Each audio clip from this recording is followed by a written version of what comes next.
All right, so for a little over a decade now, the field of AI has seen this unprecedented surge in computational demands. And so prior to the emergence of the transformer architecture, what you see there in the blue line, early models were limited in both size and computing power. And so in fact, AlexNet, the one that kind of kicked off this deep learning craze of beating the ImageNet competition, was trained on something like 2 PC GPUs in about 30 days, just to kind of put that in perspective. However, with the introduction of the transformer architecture, it really marked this paradigm shift. By harnessing unlabeled data sets, this architecture really facilitated the significant increase in model size and enabling extensive experimentation with more data and more parameters to achieve that incredible accuracy that you can see and feel with ChatGPT, or GPT 4.0, like you just saw. But this rapid expansion in model complexity was accompanied by a corresponding rise in compute requirements as well.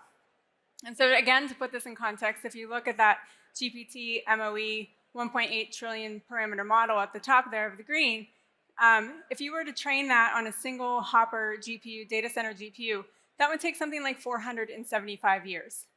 So just like the difference in computing power from AlexNet to what we're dealing with today. And so yes, the transformer was transformative, but the surge was also propelled by the evolution of different modalities, right? So we always worked on what are the hardest workloads. It initially focused, yes, on computer vision, but we expanded to deep recommender systems and automatic speech recognition and speech synthesis. And these models really took off as they really fueled multimodal. So diffusion models stand out because they generate images and audio and video. And meanwhile, large language models, what we're all is the big craze here, LLMs, they really have this spectrum of natural language processing tasks, from everything from text generation to comprehension to translation, like we saw. However, their utility it goes beyond mere text, right? So it's the language of domain-specific languages, so like the language of science and the language of music and the language of code and software and the language of proteins, right? So that enables the generation of this diverse set of molecular structures and code characters. And so when you combine these, that's multimodal, really furthers and enhances their capabilities, which is why everyone's so excited about them. So, I mean, generative AI really wasn't new. We've been working on it for a while now, but it was kind of like you knew where you were in November 2022 when we witnessed the launch of ChatGPT, right? So I think everybody realized that this wasn't just some IT spike, that this really was big. That it also enterprises finally realized that AI wasn't just this computer vision that was cool for cars and robots, but it was something that was really going to change the way enterprise applications had to be built going forward. And so 2023 became the year of exploration about what is generative AI, but also the release of open models. So models like Mistral and Llama really kind of changed the way people were able to experiment and play and work with finding their use cases, finding how to integrate these models in a way that's easy for them to integrate, not in a cost perspective as well. And then just really build these building blocks of the new digital infrastructure. So 2023 was about experimentation. Then 2024 was really about going into production. And so enterprises who were really grappling with use cases and evaluations are now grappling with new challenges of handing this over to IT and saying this needs to be optimized, it needs to be secure, it needs to scale. So it needs to have health checks and security scanning and things like that. So this is the year of production, and that's kind of what we're trying to help others tackle. So I'm really just going to use lay a foundation of the terminology that I'm going to use. So we have this thing that we call AI foundry, and when Jensen talks about foundry, he thinks of the most literal sense of how do we manufacture a chip, and we take our IP. There's tools and methodologies and devices, but at the end, the chip is ours. Like, we own it. And so the same is for foundation models. Our partners come to us with their IP. We help them with our tools and our methodologies and compute and libraries, but at the end, it's theirs. It's their IP. But what's really interesting is now not just working with our partners and their proprietary foundation models, but even these off-the-shelf foundation models, when you go off and put them into production. And honestly, RAG and Copilots has been the #1 killer app for enterprises, and most people, that's where they're deploying. And we call that, when you take that customized model, we call it a NIM. I'll go over what a NIM is. It used to stand for NVIDIA Inference Microservice, but it's just a lot more fun to say the word NIM now. And you put that into production. But just to kind of give you a fun example of why customization matters, here at NVIDIA, we have our own special way of designing chips. We have our own code. We call it Vivid. And if you were asked a language model, write some Vivid code to get partitions in a design, the word Vivid is actually kind of a simple word. It's a natural word in the language, but it's really a portmanteau of VLSI and NVIDIA. And it's actually the name of our proprietary coding language. And what you can see here is that this model gives pretty convincing code. There's a for loop. It's counting, it's printing it out. But actually, once we customize it on our proprietary domain coding data, this is actually the line of code to get partitions in a design.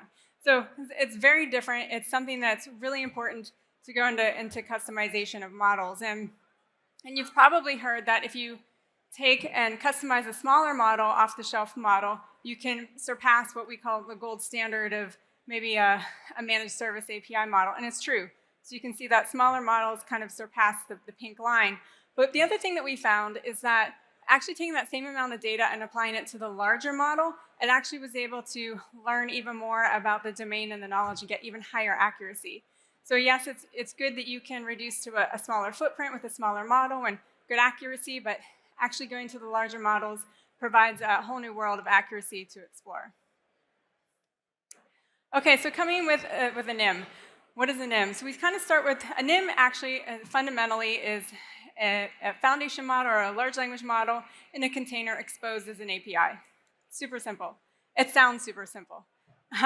But the thing is that we've helped complicate the deployment of AI models. And so we've been deploying AI models in inference for, I've been at NVIDIA for 8 years, so I'm going to say at least 8 years. And we've taken everything that we've known, that we've done with hyperscalers and that we've learned about optimization and post-training quantization and techniques like this, and we've kind of wrapped that into this NIM. But if you really think about what these companies and hyperscalers have been doing all these years, they employ hundreds of people that are optimizing models to get the best latency and throughput out of their models. But enterprises don't have that time or that knowledge, and once you start down that rabbit hole, you're actually now focusing on something that's not your core value. And so the other thing about AI models and putting them into production is that if you've ever been asked in IT and you've been asked, like, hey, put this into production, you normally get some like goop of Python code and some hacked up stuff that's like, hey, it works, please put it out into production. But what you don't understand is that there's health checks and monitoring and security vulnerabilities and scanning that has to be done. And so that's what we do. We start with our optimized inference engines. It picks the right inference engine that's specific to that compute so it can exploit the features and functionalities out of the GPU. For example, for a Hopper, you have floating point 8. Right? So just being able to exploit the best features and functionalities out of each different GPU based on, you've got memory constraints, latency constraints, things like that. We also put domain-specific code in, so most large language models have a pre- and post-processing of that model for the data coming in and the data going out. So like the pre- and post-processing, it's like Amdahl's law, so you can optimize the model, but if you're sitting there spinning on the pre- and post-processing, you're kind of wasting the latency window that you have. And so we GPU accelerate that pre- and post-processing code as well, and that's wrapped into the NIM as well. And then we wrap it in industry standard APIs. And so this is developer day. And so the developer, the enterprise developer, the value that you get is that you just get that same API that you're used to. You get a prompt in and a response out. But what IT gets is also standard APIs for hooking into K-serve, being able to scale up when you need to, being able to do logging, monitoring, and health checks. Okay, these are some of the geeky things that we put into the NIM. So when you are really working on a really big large language models, there's all kinds of parallel strategies that you have to work on and code out. So things like pipeline parallelism, tensor parallelism, expert parallelism for MOE models. We're able to do custom multi-head attention, in-flight batching, page detention, quantized KV cache, I mean, blah, blah, blah, all these things, right, that you don't want to have to worry about, we put into the NIM. And we have this fun little metric called NIM on versus NIM off. And so what is NIM off? NIM off means that you've kind of cobbled together every open source thing that you could grab, you put your energy into it, you create your own serving solution, and that's the throughput that you're going to get. So when you get our optimized engine, you turn the NIM on, and you're able to get 3x the throughput that you would, also being able to handle more concurrent streams, so more users being able to prompt that model at once. And again, so being able to think about the latency and throughput for multi-GPU, multi-node, and things like floating point 8 reduction. So here's just some examples. So a lot of people want to put that smaller model on a single GPU. A lot of our partners want the most accuracy. I want the most accurate model on an itty-bitty living space, right? They want to be able to put it on the smallest GPU, thinking about cost. But once you start to measure the accuracy, you do have an accuracy cost trade-off for these models. And so if you think about things like the Snowflake's Arctic model, so that was a really big MOE model. We were able to put it in FP8. It normally would have been a multi-node. So if you don't know what a node is, a single node is 8 GPUs in one node. So it'd be multiple nodes to be able to serve that model. But what we did was we put it in floating point 8. We're able to shove it into that single node for the Arctic model. If you go larger, for some really advanced models, you do have multi-node communication. So it's about what we call the intercommunication between the GPU and then the intercommunication between the nodes. And so it matters when the nodes are co-located next to each other because network latency comes into the latency of the serving of that model. Okay, one other thing that we offer is, yes, you're taking these off-the-shelf models and you're deploying, and most people are starting with inference because you just need to send a prompt and get a response. But once you've deployed, you realize that you do need to optimize. And there's different terms for fine-tuning. I think that fine-tuning is one of the most overloaded terms in the industry right now. Some people say they're fine-tuning the model when you're just doing prompt engineering and putting it in the context. To me, fine-tuning is that you're actually changing the weights of the model. You're adding incremental knowledge to the model. And there's different types of techniques to do that as well. But there are things called LoRa adapters. And so our approach is just to have the singular base model and be able to switch these adapters, this adaptive layer where you've only changed a small amount of weights in the network. And so some of our partners have 300 adapters for the 300 different customers. So you're able to take that same base model and just swap in those LoRa weights, those change weights on the fly. So again, just being able to, without increasing an additional latency at inference time. A lot of people ask me that question. So there's no additional latency for being able to swap in these LoRa adapters. Okay, so one thing that we do is ai.nvidia.com, or it's the same as build.nvidia.com. You guys are builders, you go develop there. We allow researchers and developers to experience these models, and we have what's called day zero support of a lot of really important models. We work with the most important model builders out there so that we have their model on day one. It's optimized and available, both as a UI as well as an API, so that you can get used to working with that model and its API, and then being able to then download the NIM, because the NIM is running behind it in our service. And the reason why we did that is if you go out to popular model gardens, and some of them have a way to experience the model, you're probably not getting the most optimal experience with that model. You might think, that model's slow, or that's not as accurate, because the onus is normally on the developer to host that API. And so we at NVIDIA, we wanted to take that responsibility onto us. We wanted to make you be able to experience really great performance with these really important models, the most important models to enterprises today. So you can go out there, you can search per task, you can go, oh look, I have a video for that. So you can go experience, build with it, with the APIs, and then go on and deploy it as well. So you can see here, I'm using the Arctic model from Snowflake that's out there today. And we have something called Model Mondays. So if you're bored on a Monday or looking for something that's new, go check build.nvidia.com, and you can see some new models that we're putting out there. It's really fun. Okay, so this is so impressive, I'm actually just going to read this slide. So by 2026, 50% of customer support service and support organizations will have implemented generative AI-driven virtual assistants. 50% for agent assist and customer-facing tasks. I've been in conversational AI for many years, and some of the charts of ensembling models together actually that were here up before me were, I felt the pain, I felt the pain happening there. But when we're talking to customer support service organizations, there was a lot of them were, I would say maybe like 10% were interested in AI. That's really hard. I don't see the return on investment or the value. But now generative AI has completely changed that, and everybody is implementing it because they really do see the value. One other little fun fact is this image is completely generated. That's not a real person. That was built off of our Getty NVIDIA API on ai.nvidia.com, so you can go out and play with that as well. Okay, so there's no fun video to demonstrate a copilot. It's really not fun to watch someone talk to an AI assistant and get an answer back, but there's all kinds of copilots. There's healthcare copilots, IT help desk copilots, supply chain copilots asking complex questions. What if my supplier only delivers 6,000 units this month instead of 10,000 units? How do I need to change my planning?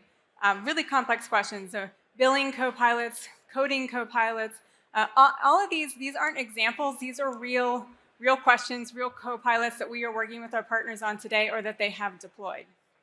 Now, when you think about copilots, or maybe, I don't know, you guys are probably all experts, but most people a couple years ago when they thought about Copilot, maybe this is like so 2018, is that you would send a prompt, it hits an LLM, and you get a response. And it was in 2018 until you realize that it has out-of-date information and it hallucinates. And then last year kind of became all about RAG, retrieval augmented generation. So being able to encode and embed your data into a vector database, and you retrieve that data and then send that retrieved data to the LLM to be able to generate the answer. Now, actually, what's really special about this is that retrieval NIM, that little green box that says retrieve. We have our own model, our own embedding model, embedding and retrieval model. It's now embedded into Snowflake Cortex AI. I think it's something like embed-1024. That's the NVIDIA model. We've gone out and made what we think is a state-of-the-art embedding model. In fact, NVIDIA Research is #1 on the MTEB leaderboard right now for embedding models, so go check that out as well. But we're really excited about this because this is what people, first movers, have deployed at the end of last year. This is what they're deploying today. But what is really interesting is where it's going. So most queries can't be completed with one call. It really needs sophisticated models to understand, perceive, and then act. And that's what we call agentic AI.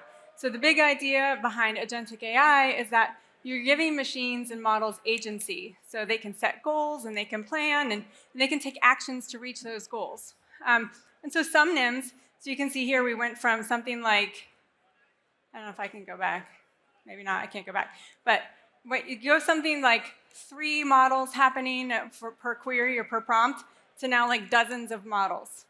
So these generative models aren't going away. You're only actually expanding, which it goes back to the point of each one of those boxes is a NIM, because the latency matters, your time box window matters, how much you can get done in a small amount of time really matters. That's where the optimization inside the NIM comes in. So you have NIMs that can reason about the mission and go make a plan.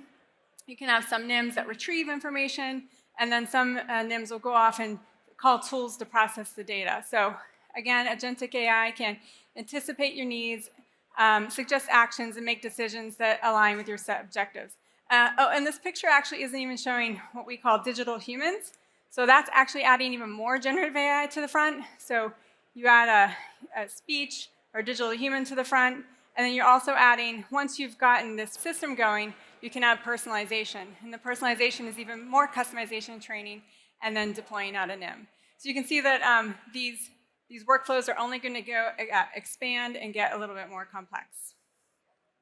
Okay, so just to kind of summarize, accelerated computing is necessary for generative models. Customization is important for domains and languages and sovereign nations. The inference latency is really important for real-time user interaction, NIM. Generative AI can be applied to every domain and every modality. Co-pilots should be applied to every single enterprise application. Every single enterprise application will need generative AI and a GPU behind that to amplify your work. And then second movers will be too late to get on the train. I'll just use an analogy that Jensen used a couple weeks ago. You know, when you're standing on the train platform and the train's going by, it seems like it's going really fast. You can't jump on it. But when you're on the train, it feels like you're just moving at regular speed with your cohorts and you're getting to your destination. So if you haven't set your strategy, if you haven't started a POC with generative AI, I would say you need to jump on the train. Okay, thank you everyone for joining me. I really appreciate it.